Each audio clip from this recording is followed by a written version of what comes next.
मित्रों नमस्कार। पटना बिहार से मैं विवेक रंजन सोनभद्र अपने YouTube चैनल विवेक सोनभद्र पर आपका स्वागत करता हूं। मित्रों, आज बात रैगिंग की। रैगिंग जैसा आप सब लोग जानते हैं, स्कूल, कॉलेज, विश्वविद्यालय आदि में सीनियर छात्र अपने जूनियर छात्रों से, खास करके वैसे छात्र जो नए आते हैं एडमिशन लेकर, उनके साथ कुछ बदतमीजी करते हैं। मैं तो रैगिंग को ऐसे ही देखता हूँ।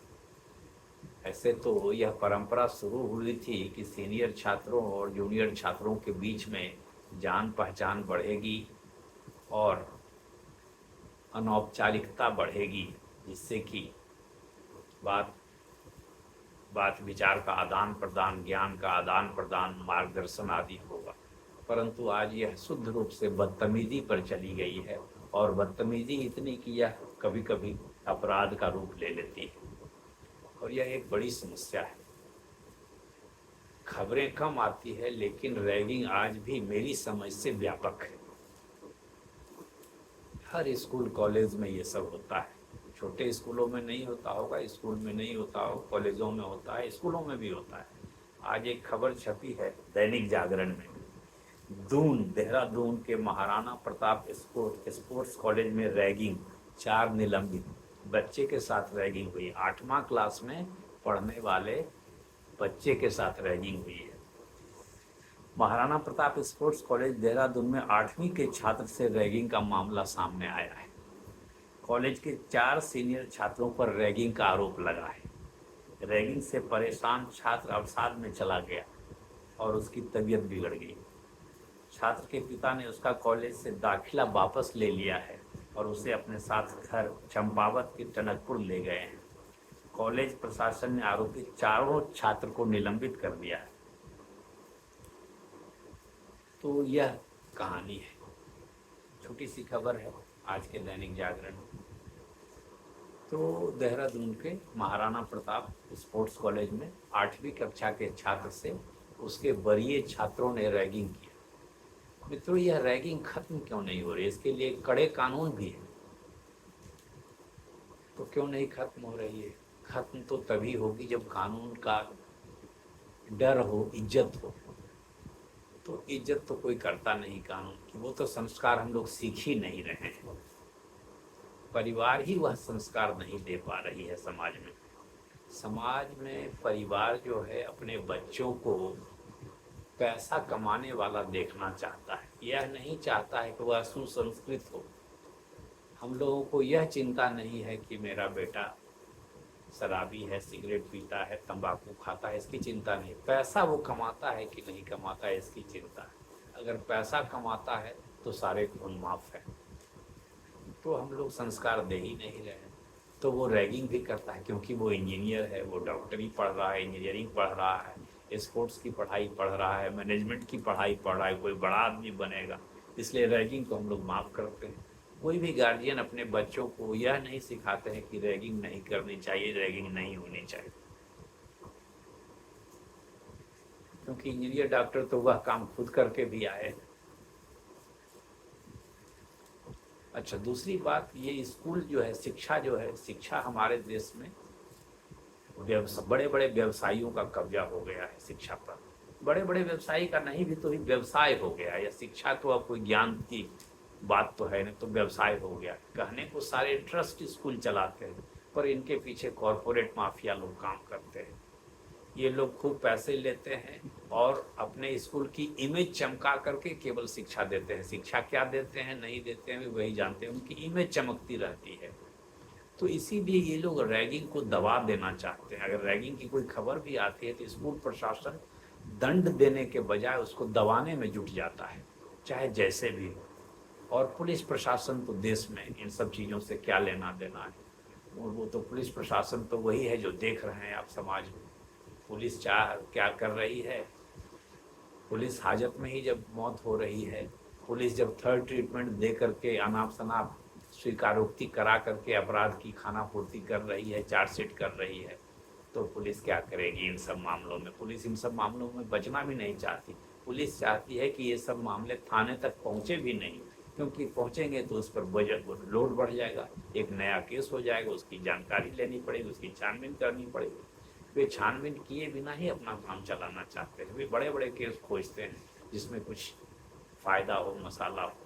ऐसे मैं यह नहीं कहता कि पुलिस प्रशासन केवल यही करती है। पुलिस प्रशासन कभी कभी अच्छा काम भी करती है, लेकिन अधिकांश पुलिस प्रशासन क्या करती है वे आप जानते हैं।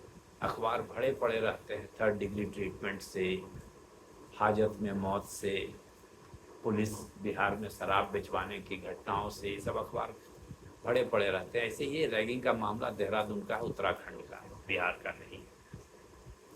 तो अभी देखिए, पटना में कुछ दिनों पहले एक स्कूल की खबर छपी थी कि वहाँ प्रिंसिपल ने अपने छात्रों को बुरी तरह पीटा। फीस का मामला था, फीस नहीं दी गई थी, बकाया था, तो प्रिंसिपल ने खूब पीटा। अखबार में छपी थी। मैंने अखबार की कटिंग को NCPCR को भेजा, national commission for protection of children rights को। पहली बार तो भेजा तो उसका कुछ हुआ ही नहीं, फिर मैंने दोबारा भेजा तो वहाँ से उन लोगों ने लोकल प्रशासन को, पटना जिला के प्रशासन को भेज दिया इंक्वायरी के लिए। अभी तक कोई इंक्वायरी नहीं हुई है। ऐसे मैं उस स्कूल को आज तक देखा भी नहीं हूँ, गया भी नहीं हूँ, कहाँ पर है स्कूल मैंने केवल उस अखबार की कटिंग को NCPCR को भेजा, बस मैंने इतना किया। तो अभी तक कोई इंक्वायरी नहीं। उसके बाद CBSE से मैंने उन सब कुछ मुद्दों पर सूचना अधिकार के अंतर्गत सूचना मांगने की कोशिश की। सूचना दी गई नहीं के बराबर। अब मैंने यहाँ के क्षेत्रीय पदाधिकारी CBSE को भी उस अखबार की कटिंग भेज दी है। वह खबर सत्य है या नहीं सत्य है मैं नहीं जानता, लेकिन अखबार की कटिंग आज भी मेरे पास है और अखबार में खबर छपी थी। अब देखिए CBSE के क्षेत्रीय अधिकारी क्या उस पर करते हैं।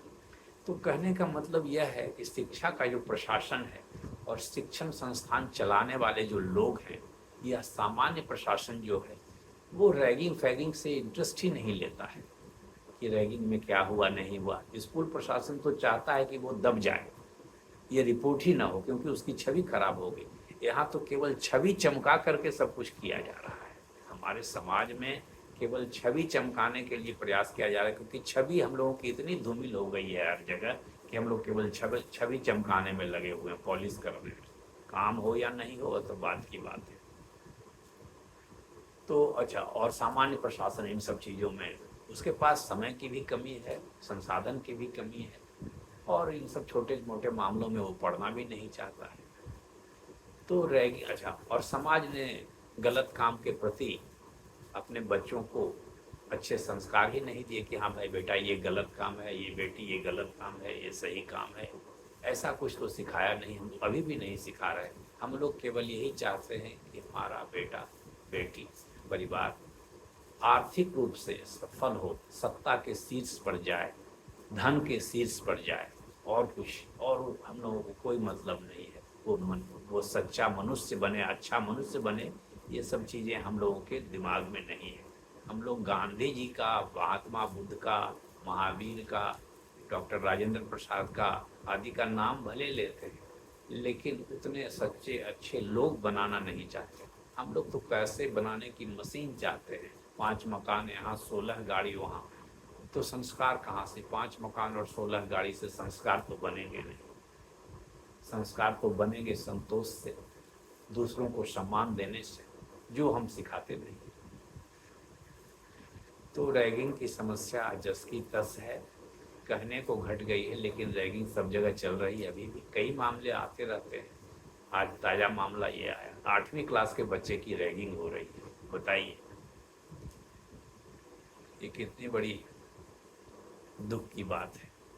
अच्छा, जब मैं आज मुझे भी याद आ गया, मैं इस कटिंग को भी NCPCR को भेज दूंगा ऑनलाइन पोर्टल पर। बाल निदान एक पोर्टल है, उस पर भेज दूंगा, देखते हैं कुछ करते हैं लोग या नहीं। तो मित्रों धन्यवाद। रैगिंग की बात हुई आज, आप अपनी राय दीजिएगा जिससे मेरा ज्ञानवर्धन और मार्गदर्शन होगा। नमस्कार, धन्यवाद।